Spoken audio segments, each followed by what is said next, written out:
AEW Dynamite took place last night, and the show is going head to head with Halloween Havoc from NXT, and I was much more interested in watching NXT than AEW. I'm just going to be honest. But you had the show open up with the backstage interview segment. You had Dasha Gonzalez interviewing MJF, and eventually he had the promo. He had Sammy Guevara enter, and they're basically daring him to enter the inner circle. You had the AEW World Title Eliminator semifinal. You had Hangman Page take Wardlow on. You had a solid opener here, very good. I thought Adam Hangman Page did really well. In particular, I thought he was on fire here. Wardlow's someone who, I don't know. It's funny. I think he'd be able to do a lot better in the WWE than AEW. To be honest, and I think that's. I don't think I'm going to go on a limb saying that statement, but Hangman Page gets the win here. They preview the rest of the show. We had John Moxley do a promo video. He said there was no room for an excuse making Eddie Kingston in the AEW. He said AEW is not for the best athletes to put in the work. He said he's made AEW title the richest prize in sports, and Kingston should protect his neck. He had Butcher Blade, Kingston, and Bunny come to the ring. They showed highlight and dark and explained that the Bunny had maxed out QT Marshall's credit card, so Allie is back with them. I like Allie. She's really cute as the Bunny. She's good looking anyway. I like her in particular as the Bunny with the black leather, but she's no longer with QT Marshall. You had an ad break. You had Eddie Kingston cut a promo in the ring. He called Moxley a coward for not being here tonight. He does a good promo here. Then you have Matt Sydal insert. It's going to be Eddie Kingston and Matt Sydal. A Ring of Honor in 2007 match. No, I'm kidding. This was pretty solid. This was a good match. Sydal's very good, as is Kingston. Kingston gets the ring, gets the win here, and he submits him.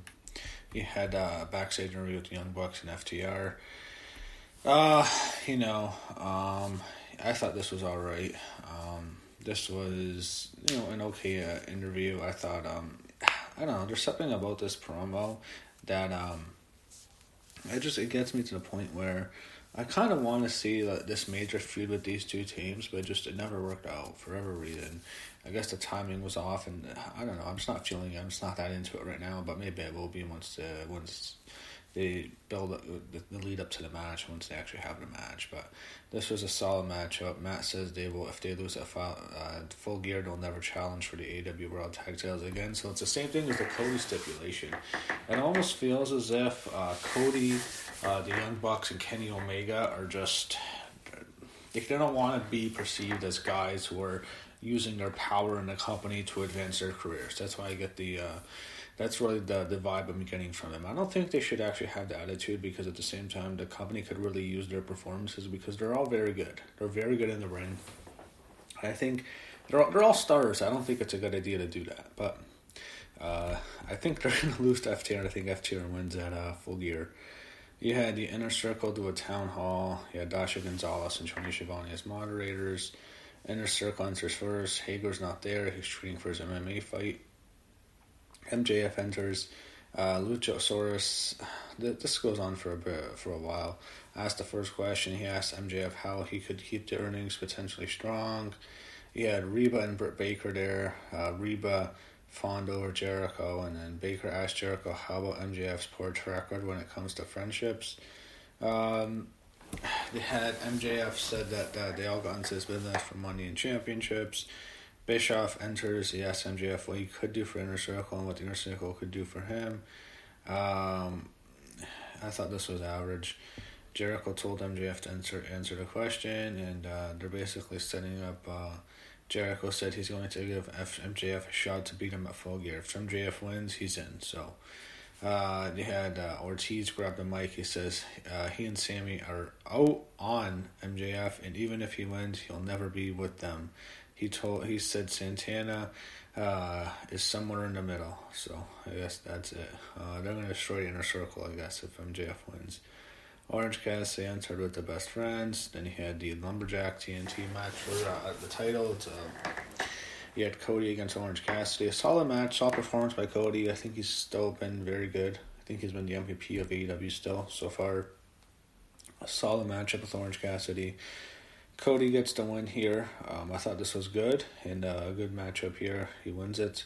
They had Darby Allin watch all this from the upper deck. You had Kip Sabian and Miro approach the best friends backstage. You offered them presents. And, of course, you had Penelope Ford.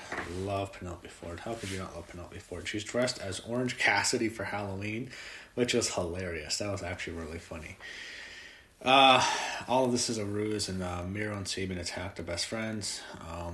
You had Serena Deeb cut a promo before the match. Talk about how the title represents tradition and the legacy, and they should respect it.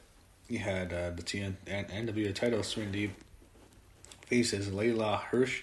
Solid matchup. This feels so much more important than the AEW Women's title because the AEW Women's division sucks, has a horrible reputation. But Serena Deeb gets the win. You had Alex Marvez ask Hikaru Kushida who the number one contender is. Nyla Rose, and he said Rose is refusing to wrestle until she gets a title match. Shida says, Nyla, you want me? I'll get you a Full Gear. So that's your new Full Gear match. When's Full Gear? Man, is it this Sunday? I hope not. No, I think it's... I gotta check this. I apologize.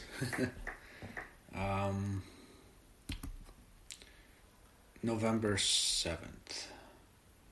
It's 2 weeks away. 2 weeks. Okay. But anyway, so you got Full Gear. We have, of course, Shida and Nyla Rose. You had Sean Spears defeated FBSK. This was okay. This was an okay matchup. It's hard to really care much about this. It's Scorpio Sky, I guess, was there. So then you have the main event. You had Omega and had his dancing broom girls wearing Penta and Phoenix masks for his grand entrance. World title elimination semifinal. You had Penta L0 with Bray Phoenix in his corner taking on Kenny Omega. This was a great matchup. Omega was great here. This was a hell of a match. Omega, one of the best workers in the company. They had a killer main event here. I really enjoyed it. It went back and forth. Kenny Omega pulls out the victory here. No surprise. But I thought they really had a damn good match. I think they had a similar match. It was at All In and back in 2018 or something. A couple of years ago. I think so. Kenny Omega and I think it was Pentagon, right? Yeah, they had a hell of a matchup.